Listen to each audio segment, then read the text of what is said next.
waxaa lagu naanaysaa Nelly, laakiin waxa ay dadka intiisa badan u yaqaanaan Gabriel Martinelli. waa mid ka mid ah xidigaha u soo baxaya xulka Brazil. wuxuu ka soo jeedaa magaalada Guarulhos, waa magaalada labaad ee ugu dadka badan gobolka São Paulo. aabihiis waxa uu asal ahaan ka soo jeedaa dalka Talyaaniga. sida ay badankood yihiin xidigaha reer Brazil, waxa uu ku soo koray nolol adag iyadoo qoyskiisa ay sabool ahaayeen. si la mid ah Roberto Firmino iyo Gabriel Jesus, waxa uu rafaadka ka bilaabay wadooyinka xitaa intii uusan gaarin inuu si saxan ugu dhawaaqo magaciisa. waxay deganayeen qaybta ugu saboolsan ee magaalada Guarulhos oo lagu ammaano inay ka soo baxeen xidiga badan oo tayo leh. Gabriel Martinelli waxa uu xiisaha kubadda cagta bilaabay markii uu socod baradka ahaa. markii uu caruurta ahaa, Gabriel Martinelli ma uusan jeclayn waxbarashada, waxa uu ku riyaaqayay kaliya ciyaarista kubadda cagta. maadaama ay jirtay cabsi ah in tartanka kubadda cagta uu adag yahay oo dad dhif iyo naadir ah ay ku najaxaan, waalidka Martinelli waxay bilaabeen inay raadiyaan sidii uu wiilkooda wax ku baran lahaa, iyagoo u qabtay macallin guriga wax ugu dhiga. waqtigaas waxa uu bilaabay inuu ciyaaro futsal si la mid ah Filipe Coutinho kaga horreeyay. sida dhow ee uu kubadda u kontaroolo iyo sida ay cagtiisa u fududahay, waxa uu ka soo bartay ciyaarista futsalka. intii waqtigu socday, waalidkiis waxay bilaabeen inay ku dhiirigeliyaan ciyaarista kubadda cagta markii ay u caddaatay inuu tayo iyo mustaqbal leeyahay. markii uu 9 sano jir ahaa, waxaa looga soo yeeray kooxda futsalka ee Corinthians, kuwaasoo ku marti qaaday tijaabo. Martinelli waxa uu hantay qalbiga tababaraha muddadii uu tijaabada ku jiray. waxa uu ka mid noqday kooxda isagoo bilaabay inuu wacdaro u dhigo. wuxuu ka dhaliyay 66 gool tartanka Metropolitan Championship. waxa uu 56 gool kale ka dhaliyay tartanka State Goal Series, taasoo wadarta goolashiisa ka dhigtay 122 gool. laga bilaabo sanadkii 2012, wuxuu bilaabay inuu muhiimad siiyo kubadda cagta ee garoomada waaweyn.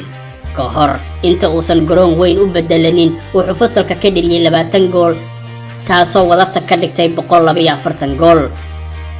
waxa uu soo yeeratay kooxda heerka afraad ee dalka Brazil, Ituano, sanadkii 2015. intii uu joogay Ituano, waxa uu soo jiitay tababaraha iyo taageerayaasha. waxa uu noqday xidigii ugu da'da yaraa ee u safta kooxda koowaad ee Ituano, taasoo calaamad u ahayd inuu noqonayo xidig weyn.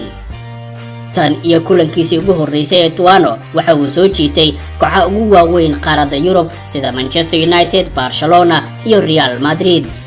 laakiin waxa ku soo hormartay Man United oo ku marti qaaday tijaabo.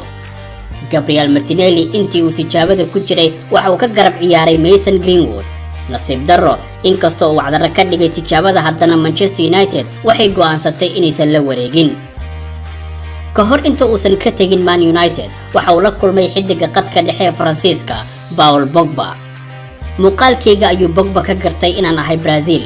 wuxuu i weydiiyey haddii xaaladaydu ay fiican tahay iyo halkaan ka ciyaaro.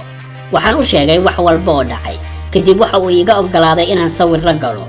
intii aan halkaas joogayna, isaga ayaa i caawin jiray, ayuu yidhi Martinelli oo ka hadlayay waqtigiisii Man United.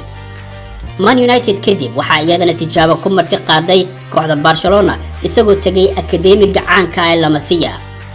tababarkeygii La Masia waxay ahayd khibradii ugu fiicnayd ee kubadda cagta aan abid arko. marka laga soo tago inay tahay akademiga ugu fiican dunida, heerka tababarka aad ayuu u sarreeyay. wax badan ayaanan ka bartay, ayuu yidhi Martinelli. si uu u noqdo xidig weyn oo la ixtiraamo, Gabriel Martinelli waxa uu dib ugu laabtay Brazil isagoo u sii ciyaaray Ituano. waxa uu ka qayb galay tartanka São Paulo State Championship isagoo 3 abaalmarin ku guuleystay. Gabriel Martinelli waxaa lagu marti qaaday inuu tababar la sameeyo xulka Brazil bishii May 2019. wuxuu tababar la qaatay xidigaha sida Neymar iyo Filipe Coutinho. wixii ka dambeeyay waqtigaas, waxaa xiiso u soo bandhigay 25 kooxood oo ka bariyay inuu u saxiixo. Arsenal ayaase noqotay kooxda u soo bandhigtay fursadda ugu fiican, isagoo fursad u helay inuu la kulmo geesiyaashiisa. sida ugu fiican ayaa la ii soo dhaweeyay, maadaama aan da'yarahay aad ayaan u xishood badanahay. waxaan arkay ciyaartoy aan keliya ka daawan jiray TV-ga ama aan PlayStation ku ciyaari jiray. waxay ii soo dhaweeyeen dhammaantood sida ugu wacan.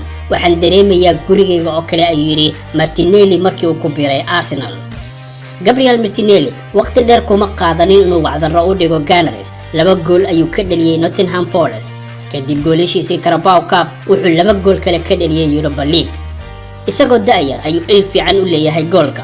shaki la'aan taageerayaasha Arsenal waxay arki doonaan da'yar hortooda ku noqon doona xidig weyn. markii uu yimid London oo magaciisa uu meel walba gaaray waxaa durbadiiba la isweydiiyay haddii uu xiriir la leeyahay gabar. markii uu tagay London wuxuu durbadiiba faraanti u geliyay saaxiibtiisa Rachel Ekimi. waa sidii uu sameeyay Philippe Coutinho markii uu tagay Liverpool kaasoo hore ka guursaday xaaskiisa haatan. Martinelli wuxuu qorsheynayaa inuu isna yaraan ku guursado.